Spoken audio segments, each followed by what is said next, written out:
Next up at number 2, we have The Slynx by Tatyana Tolstaya, translated by Jamie Gambrell. The most recent English language publication of this was also by New York Review of Books in 2007. And according to a final author's note at the end of the book, this novel was actually written over the course of a 14-year period from 1986 to 2000. Though despite its long production time, it still feels utterly fresh and cohesive.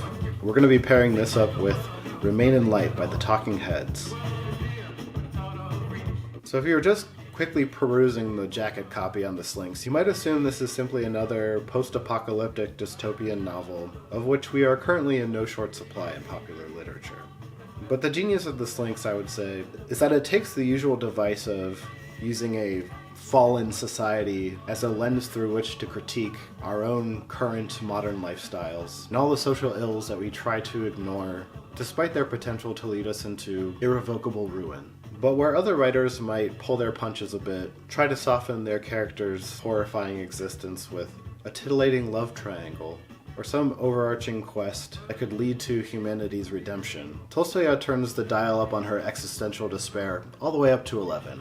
Still present is all the body and soul-destroying drudgery of the worst parts of Soviet society. But on top of all the destitution and absurd Kafkaesque bureaucracies, there's the additional material reality of humankind struggling to create a society in an environment that's been utterly ravaged and transformed by total nuclear annihilation. Our main character, Benedict, considers himself to be actually a fairly lucky guy, living in a kind of shantytown in what used to be central Moscow. He's fortunate enough not to suffer from any of the horrific physical mutations that debilitate so many of his compatriots. And though he, like them, is forced to subsist on a daily diet of mice and other randomly foraged, possibly toxic produce, he also has a pretty sweet gig, supposedly transcribing the writings of their city's ruler, Fyodor Kuzmich Gloryby. Though it becomes apparent fairly early on that these texts are actually the salvaged remains of humanity's literary history. Everything from the classic poetry of Pushkin to nursery rhymes and fairy tales like Hickory Dickory Dock, a surprisingly relatable song for people who subsist almost entirely on mice. This uneasy sense that one is comfortable enough in their everyday life while being vaguely aware that something is deeply, tragically wrong is a theme that pervades the lyrics in Remain in Light. And you may ask yourself, what is that beautiful house? And you may ask yourself, where does that highway go? And you may ask yourself, am I right? Am I wrong? And you may ask yourself, my God, what have I done? So the perspective between these two works feels very similar to me. This sort of pseudo-intellectual everyman who gradually becomes more and more aware of just how far we've let ourselves slip as a species. And the work seemed to share a similar response to this existential dread as well.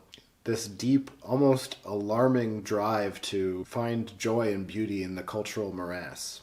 Despite all the dark undertones and the deep, almost overwhelming sense of despair that characterizes the later tracks, Remain in Light contains some of the Talking Heads' most danceable tunes. Benedict, too, in trying to make sense of the absolute cesspool that humanity has been reduced to, seems to find an almost mystical sense of well-being in the most unlikely places. So there's a passage where Benedict is considering the artificial scarcity in goods that's been created by the government officials who are actually responsible for distributing basic housewares and foodstuffs to the masses. And he plays out a sort of theoretical scenario in his head, the sort of social chaos that might erupt should every citizen of their city actually be allotted a single pot lid. He thinks they'd murder each other, take off with as many lids as they could carry. Some would have heart attacks from lugging the load, and afterward they'd sit in their houses, looking at what they'd got, and wouldn't know what to do with them.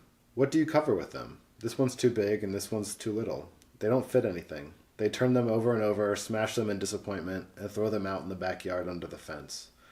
No, you can't do things that way with us. So the government official, figuring all this out, taking stock, thinking deep, decided not to give out any lids. Better for the people, and for the lids. And he thought, if you boil soup without a lid, it will come out thicker. It kind of settles down. It's tastier. He also thought, since there aren't any lids, everyone will have a secret longing.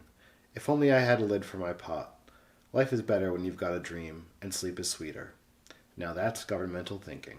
But things, as I alluded to earlier, take darker and darker turns in the course of our protagonist's intellectual and moral development. His absolute love of literature, which at first seems like it might be a pathway to enlightenment, becomes a kind of all-consuming lust, not for knowledge, progression, meaning, but just for the sheer fantastical escapism that literature can provide, to the point where he becomes willing to systematically murder his fellow citizens on the off chance that they might have a book he hasn't read yet. And as on the album Remain in Light, where the soulful dance grooves are ultimately overwhelmed by dark, dreary, nihilistic ambience on tracks like The Listening Wind and The Overload, so too it suggested that the mere survival of literature as an art form isn't enough on its own to elevate an individual or a culture out of its own cyclical tendency towards self-destruction.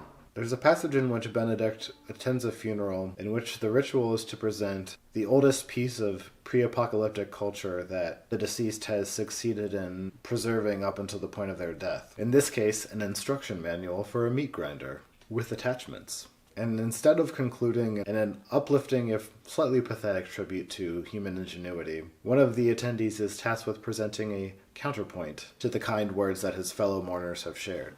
He says, "Ladies and gentlemen, this is symbolic. The world may perish, but the meat grinder is indestructible. The meat grinder of history. And here I beg to differ with the representative from the Monument Preservation Society," he said, grimacing again. "A meat grinder, ladies and gentlemen, with attachments. The grinder hasn't changed. Only the attachments have changed. There was no freedom back then, nor is there now. And note the saddest thing, ladies and gentlemen, how deep-rooted this is, in the people's mind. Instructions for tightening the screws, eternal rotation of levers and blades. Let us remember Dostoevsky. The whole world may perish, but I want to drink tea. Or grind meat. Cannon fodder, ladies and gentlemen. In this hour I have a bitter taste in my mouth. We have already been ground to bits, and they want to do it some more. I won't even mention the present economic situation. We're all freezing. I simply wish to draw your attention to this. Yes, a meat grinder. Devised long ago by the slaves of the Third Rome. By slaves! And there are no Xeroxes." So if you're looking for two works of art that can take you through the full spectrum of joy and despair, while still heavily favoring the side of despair, you'll find a lot to enjoy in both The Slynx and Remain in Light.